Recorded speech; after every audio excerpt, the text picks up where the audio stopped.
아, 그날 밤이 아직도 생생하네. 막내 처제가 엎드린 자세로 기어다니며 바닥을 닦고 있었어. 지난 밤에 일어난 일, 그리고 지금의 어색한 공기.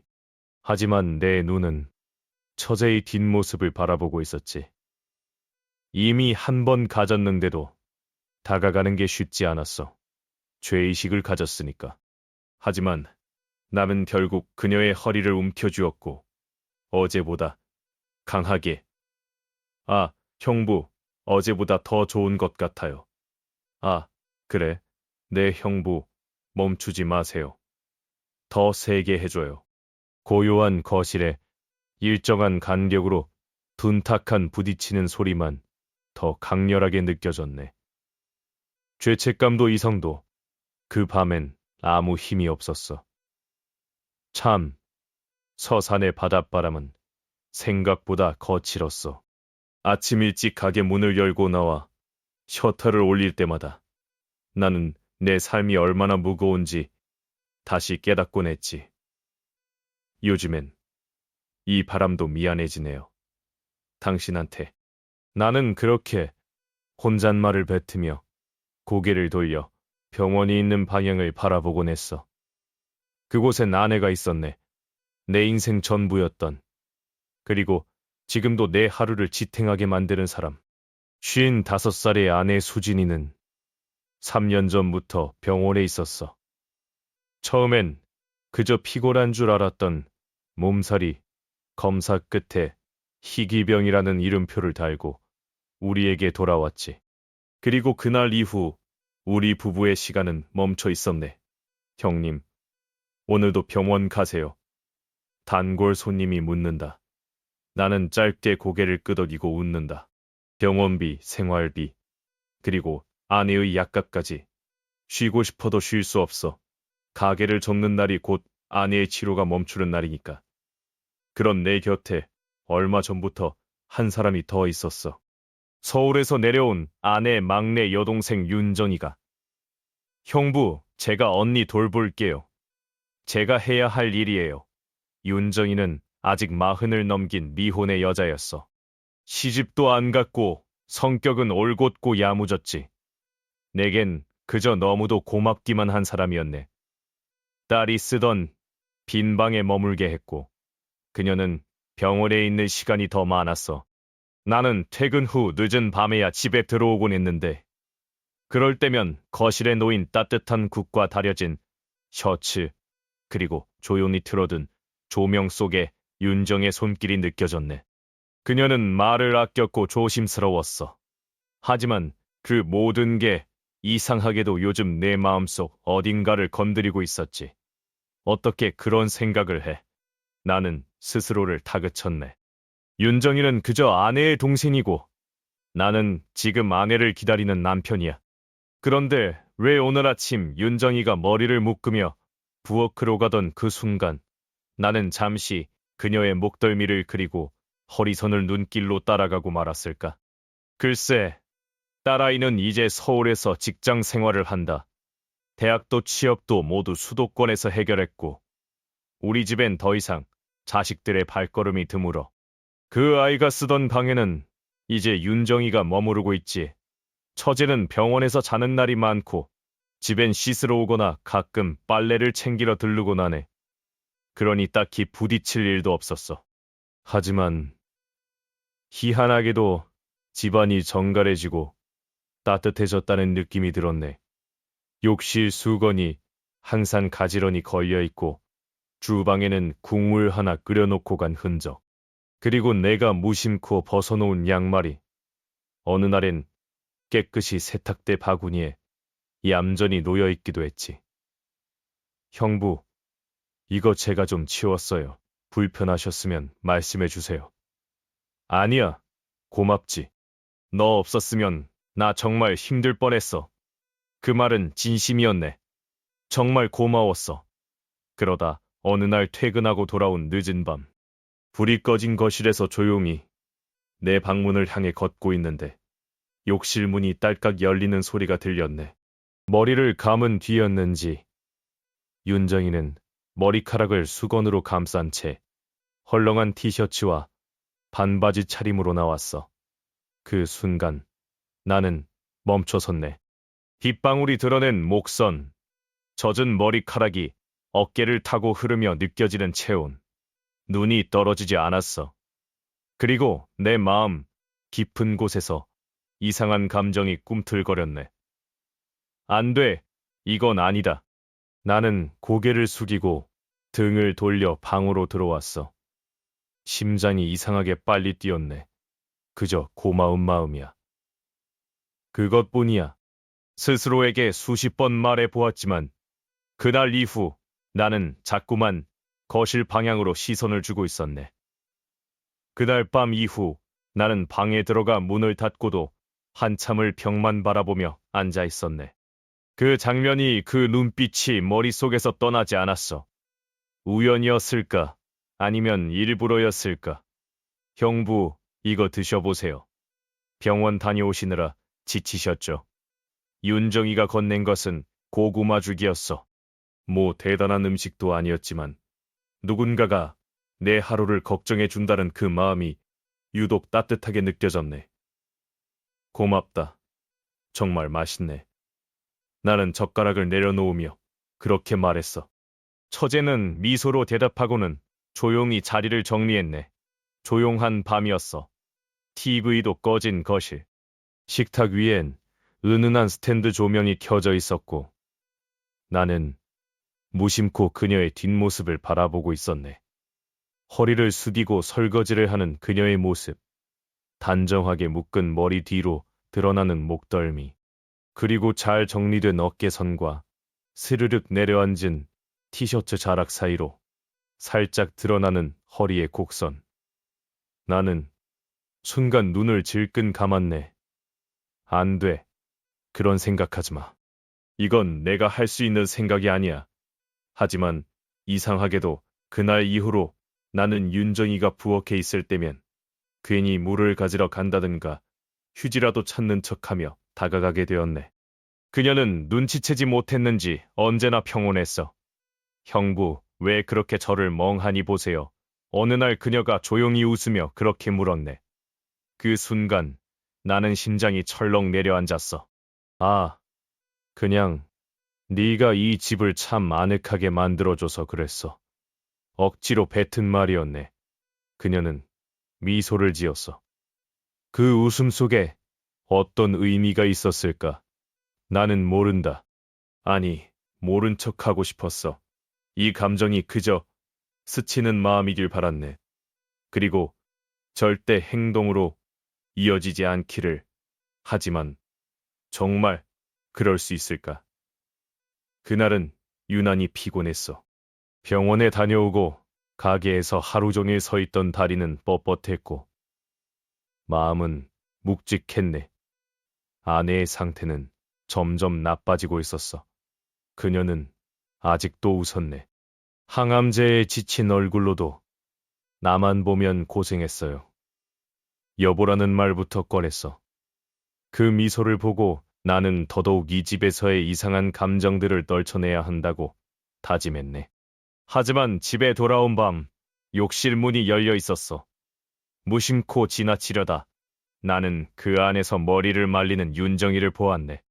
큰 거울 앞에서 수건을 목에 두르고 그녀는 속옷 위에 얇은 슬립 하나만을 걸치고 있었어. 머리카락을 손끝으로 털어내며 고개를 좌우로 젖힐 때마다 어깨와 가슴이 은은하게 드러났네. 나는 그 자리에 얼어붙은 듯 멈춰섰어. 그녀도 나를 봤네. 분명히 눈이 마주쳤어. 잠시, 아주 짧은 순간이었지만 우리는 서로의 눈을 피하지 않았네. 죄송해요, 형부. 깜빡하고 문을 안 닫았네요. 그녀는 수건으로 가슴을 감싸듯 움켜쥐며 말했네.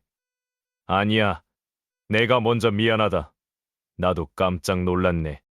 그날 밤 나는 방에 들어가 문을 닫고도 한참을 벽만 바라보며 앉아 있었네. 그 장면이, 그 눈빛이 머릿속에서 떠나지 않았어. 우연이었을까? 아니면 일부러였을까? 형부, 내일은 병원에 오래 계셔야 한다고 했죠? 치료 시간이 좀 길어질 거라네. 그럼 오늘은 좀 쉬세요. 내일 일찍 가야 하잖아요. 윤정이는 조용한 말투로 그렇게 말하며 식탁 위에 따뜻한 차 한 잔을 놓고는 방으로 들어갔네. 그녀가 지나간 자리에는 은은한 샴푸 향이 남았어. 나는 멍하니 그 잔을 바라보며 그대로 앉아 있었네. 이상했어. 오늘따라 그녀가 내게 건넨 말투도 눈빛도 평소보다 조금 더 부드러웠네. 밤이 깊어 갈수록 머릿속은 더 복잡해졌어. 바깥의 파도 소리도 이상하게 이 밤을 더 고요하게 만들고 있었네. 그렇게 누운 침대 위에서 나는 눈을 감고 상상하지 말아야 할 장면을 떠올리고 말았네. 처제가 웃고 있었어. 조금 전 거실을 지나던 그 얇은 티셔츠 아래 윤곽, 머리를 묶으며 드러난 목덜미, 그리고 그 눈빛. 안 돼. 하지만 이미 상상은 멈출 수 없었네. 그녀가 내 옆에 누워 속삭인다. 형부, 혼자만 참지 마요. 내 손을 잡는 그녀, 그리고 그녀의 숨결이 가까워진다. 순간 나는 벌떡 몸을 일으켰네. 가슴이 뛰고 숨이 거칠었어. 창밖엔 서해의 달빛이 고요하게 떠 있었네. 나는 이불을 짚고 한참을 그렇게 앉아 있었네. 나는 나쁜 생각을 하고 말았어. 그건 꿈이 아니었네. 나의 바람, 나의 갈증, 그리고 나의 죄였어. 그날 밤 병원 면회 시간이 길어졌네. 아내는 미약한 미소로 나를 바라보며 말했네. 여보, 윤정한테 잘해줘요. 그 아이도 지칠 텐데. 나는 고개만 끄덕였네. 아내의 말 한마디 한마디가 마음에 모처럼 박혀왔어. 윤정이를 생각하며 미소 짓는 아내. 그 미소가 그 밤 이후 나를 더더욱 무겁게 만들었네. 집에 도착하니 10시가 훌쩍 넘은 늦은 밤이었어. 거실엔 스탠드 조명이 켜져 있었고 주방에서는 조용한 물소리가 들렸네. 형부 오셨어요? 늦으셨네요. 윤정이가 고무 장갑을 벗으며 돌아섰네. 그녀는 베이지색 니트 원피스를 입고 있었어. 부드러운 실루엣, 차분한 목소리. 그 순간 나는 마치 한 편의 영화 속에 들어온 기분이 들었네. 식탁 앞에 마주 앉아 나는 말없이 그녀가 준비해둔 된장국을 떠먹었네. 언니는 오늘 괜찮으셨어요? 응. 조금 힘들어 보이긴 했지만 웃더라. 다행이에요. 그녀는 그렇게 말하며 고개를 숙였네. 한동안 정적이 흘렀고 나는 무심코 손을 식탁에 올려두었네. 그때였어. 윤정의 손이 내 손등 위에 살며시 얹어졌네. 심장이 멎는 줄 알았네. 형부. 그녀가 말했네. 가끔 형부가 너무 안쓰러워 보여요.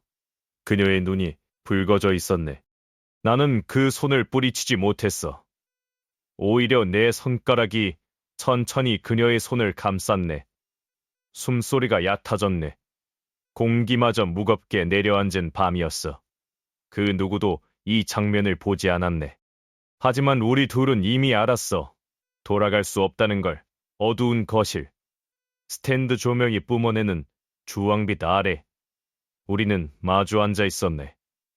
말이 없었어. 하지만 그 어떤 말보다 선명한 감정이 공간을 가득 채우고 있었네. 나는 천천히 고개를 들었네. 그녀는 두 손을 무릎 위에 모은 채 고요하게 나를 바라보고 있었어. 그날 밤 후회하세요. 나는 대답하지 못했네. 그녀는 후회 안 해요. 언니한테는 미안하지만 그 밤 이후 매일 형부 생각만 났어요. 심장이 뛰었네. 아니, 튀어나올 것처럼 요동쳤어. 윤정아. 나는 낮게 그녀를 불렀네. 그녀는 미소 지었어. 그 순간 우리 입술이 천천히 조용히 포개졌네. 숨소리가 깊어졌어. 시간은 멈춘 듯 했고 공기는 점점 뜨거워졌네. 나는 그녀를 안았네. 그녀의 머릿결, 어깨, 허리, 모든 게 눈물 나도록 따뜻했어. 그리고 아팠네. 다음 날 아침 거실에 나왔을 때 윤정이는 이미 없었네. 식탁엔 따뜻한 미역국이 놓여 있었고 그 옆엔 메모 한 장이 놓여 있었네. 형부, 병원에 먼저 다녀올게요. 아무 일도 없었던 것처럼 우리 그래야겠죠. 나는 그 문장을 한참 바라보다 천천히 접어 주머니에 넣었네. 아무 일도 없었던 것처럼. 정말 가능할까? 그날 이후 윤정이는 예전보다 더 조심스러워졌네. 병원에서 자는 날이 많아졌고 집에 올 때도 나와 마주치는 일이 거의 없었어. 하지만 어딘가 어색했네. 말투도 눈빛도 움직임 하나하나까지 모두 나는 오히려 더 불편했네. 그녀를 피하려 했지만 어느새 그녀의 향기를 따라 집안을 맴돌고 있었네. 그날 밤 이후 나는 한순간도 마음이 편하지 않았네. 아내는 여전히 병원 침대 위에서 나를 기다리며 웃으며 말하네. 윤정 참 든든하죠. 우리 둘 다 그 아이한테 참 고마운 일이에요. 나는 대답을 하지 못했네. 목구멍이 막힌 듯 입술은 움직였지만 아무 말도 나오지 않았어. 그날 밤 이후 나는 스스로를 용서할 수 없었네. 하지만 더 큰 문제는 그녀가 내 안에 남아있다는 거야. 손끝의 감촉, 입술의 온기, 허리에 닿았던 부드러운 곡선까지도 시간이 지나도 지워지지 않았네. 그날은 유난히 쌀쌀한 밤이었어. 늦가을 바람이 유리창을 흔들고 나는 아내가 좋아하던 담요를 꺼내 세탁기에 돌리고 있었네. 문득 현관문이 열렸네. 다녀왔어요. 윤정이가 모자를 벗으며 조용히 말했네. 병원에서 오래 있었는지 피곤한 얼굴이었어. 언니 상태는 좀 어때? 오늘은 유난히 힘들어 하셨어요. 그래도 형부 얘기만 나오면 웃더라고요. 그 말에 나는 가슴이 무너지는 것 같았네. 너도 많이 힘들겠다. 괜찮아요. 그녀는 그 말을 남기고 방으로 들어갔네. 나는 좀 쉬고 있을게요. 문이 닫히고 나서 나는 한참을 멍하니 앉아 있었네. 새벽 1시를 넘긴 시각. 누군가 방문을 노크했네. 윤정이었어. 형부 잠깐만요. 그녀의 속삭임은 너무나 조심스러웠네. 나는 망설였네. 하지만 결국 문을 열었어. 그 순간 우리는 다시 한 몸이 되었네. 입맞춤이 이어졌고 그녀의 손이 내 어깨를 감쌌네. 조용히, 천천히, 그러나 더욱 깊이. 그때였어. 희미하게 열려있던 방문 사이로 나는 무언가를 느꼈네. 시선. 차가운, 말없이 가라앉은 시선. 그 순간 내 눈은 문틈 너머를 향했네. 거기 아내가 서 있었어. 그녀의 눈동자는 흔들림도 없었네. 울지도 화내지도 않았어. 그저 모든 걸 다 알고 있다는 듯 말없이 바라보고 있었네. 나는 숨이 멎는 줄 알았네. 윤정조차 아직 그걸 모르고 있었어. 그 문틈 너머로 우리의 죄가 고스란히 드러나고 있었네. 그날 이후 아내는 아무 말도 하지 않았네. 그녀는 여전히 병약한 몸으로 거실을 걸었고 부엌에서 국을 데우고 내가 퇴근하면 조용히 미소를 지었네. 오늘도 고생 많았어요, 여보. 그 말은 변함없었어.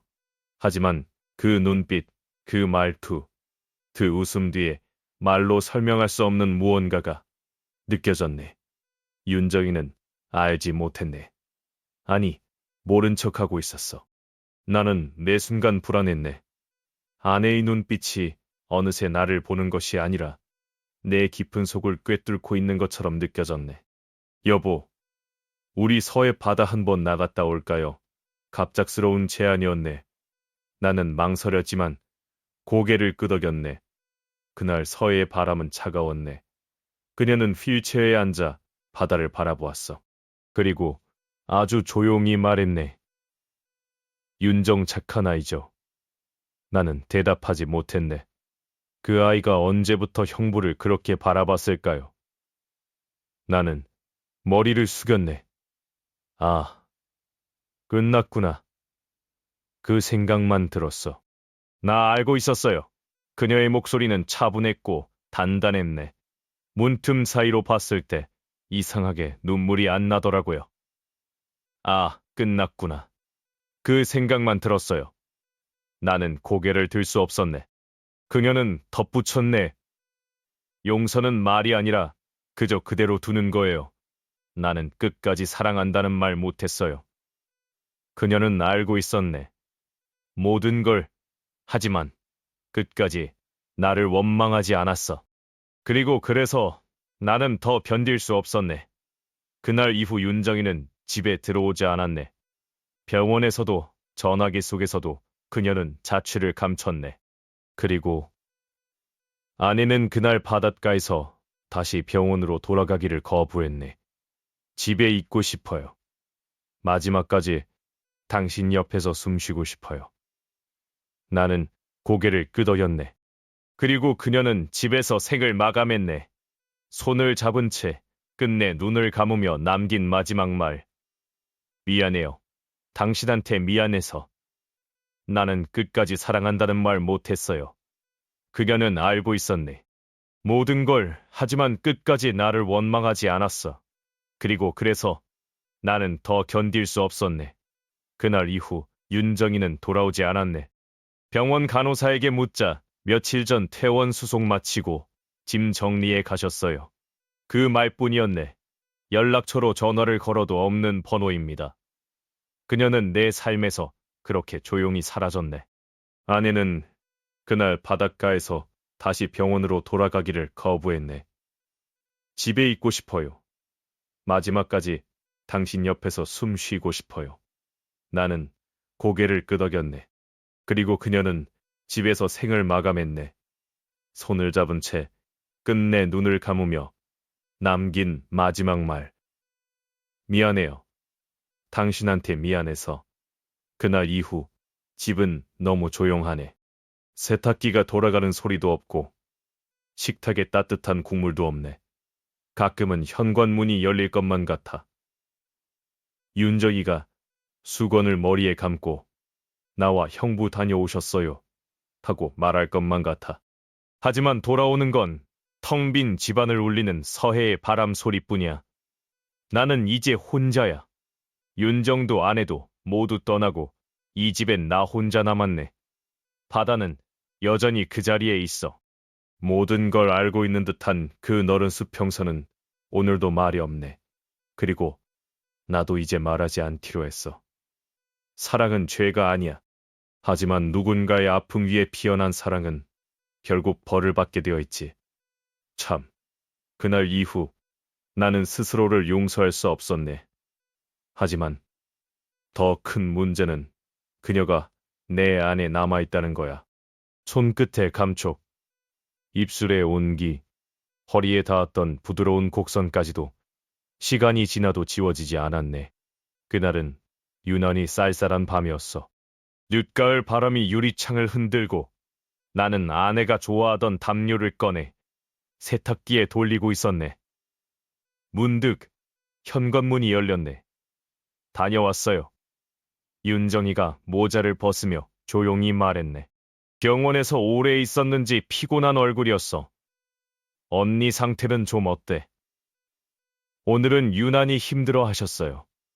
그래도 형부 얘기만 나오면 웃더라고요. 그 말에 나는 가슴이 무너지는 것 같았네. 너도 많이 힘들겠다.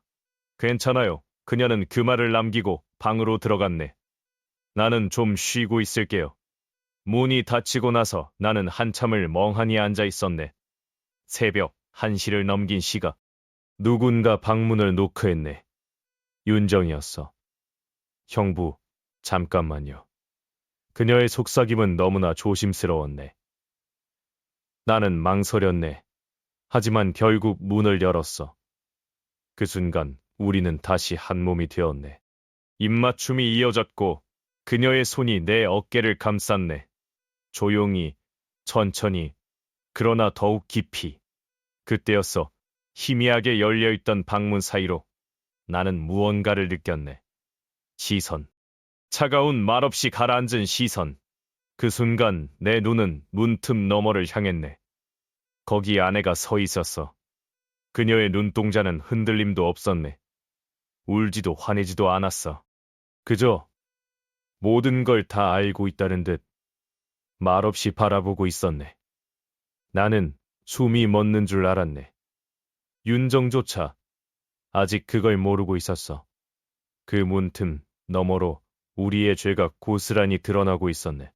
그날 이후 아내는 아무 말도 하지 않았네. 그녀는 여전히 병약한 몸으로 거실을 걸었고 부엌에서 국을 데우고 내가 퇴근하면 조용히 미소를 지었네. 오늘도 고생 많았어요. 여보. 그 말은 변함없었어. 하지만 그 눈빛, 그 말투, 그 웃음 뒤에 말로 설명할 수 없는 무언가가 느껴졌네. 윤정이는 알지 못했네. 아니, 모른 척하고 있었어. 나는 매 순간 불안했네. 아대의 눈빛이 어느새 나를 보는 것이 아니라 내 깊은 속을 꿰뚫고 있는 것처럼 느껴졌네. 여보, 우리 서해 바다 한번 나갔다 올까요? 갑작스러운 제안이었네. 나는 망설였지만 고개를 끄덕였네. 그날 서해의 바람은 차가웠네. 그녀는 휠체어에 앉아 바다를 바라보았어. 그리고 아주 조용히 말했네. 윤정 착한 아이죠. 나는 대답하지 못했네. 그 아이가 언제부터 형부를 그렇게 바라봤을까요? 나는 머리를 숙였네. 아, 끝났구나. 그 생각만 들었어. 나 알고 있었어요. 그녀의 목소리는 차분했고 단단했네. 문틈 사이로 봤을 때 이상하게 눈물이 안 나더라고요. 아, 끝났구나. 그 생각만 들었어요. 나는 고개를 들 수 없었네. 그녀는 덧붙였네. 용서는 말이 아니라 그저 그대로 두는 거예요. 나는 끝까지 사랑한다는 말 못했어요. 그녀는 알고 있었네. 모든 걸. 하지만 끝까지 나를 원망하지 않았어. 그리고 그래서 나는 더 견딜 수 없었네. 그날 이후 윤정이는 집에 들어오지 않았네. 병원에서도 전화기 속에서도 그녀는 자취를 감췄네. 그리고 아내는 그날 바닷가에서 다시 병원으로 돌아가기를 거부했네. 집에 있고 싶어요. 마지막까지 당신 옆에서 숨 쉬고 싶어요. 나는 고개를 끄덕였네. 그리고 그녀는 집에서 생을 마감했네. 손을 잡은 채 끝내 눈을 감으며 남긴 마지막 말. 미안해요. 당신한테 미안해서. 그날 이후 집은 너무 조용하네. 세탁기가 돌아가는 소리도 없고 식탁에 따뜻한 국물도 없네. 가끔은 현관문이 열릴 것만 같아. 윤정이가 수건을 머리에 감고 나와 형부 다녀오셨어요. 하고 말할 것만 같아. 하지만 돌아오는 건 텅 빈 집안을 울리는 서해의 바람 소리뿐이야. 나는 이제 혼자야. 윤정도 아내도 모두 떠나고 이 집엔 나 혼자 남았네. 바다는 여전히 그 자리에 있어. 모든 걸 알고 있는 듯한 그 너른 수평선은 오늘도 말이 없네. 그리고 나도 이제 말하지 않기로 했어. 사랑은 죄가 아니야. 하지만 누군가의 아픔 위에 피어난 사랑은 결국 벌을 받게 되어 있지. 아, 여러분. 나이 들어서도 마음이 약해질 때가 있답니다. 하지만 소중한 사람의 아픔을 먼저 생각하세요. 그게 진짜 사랑이에요.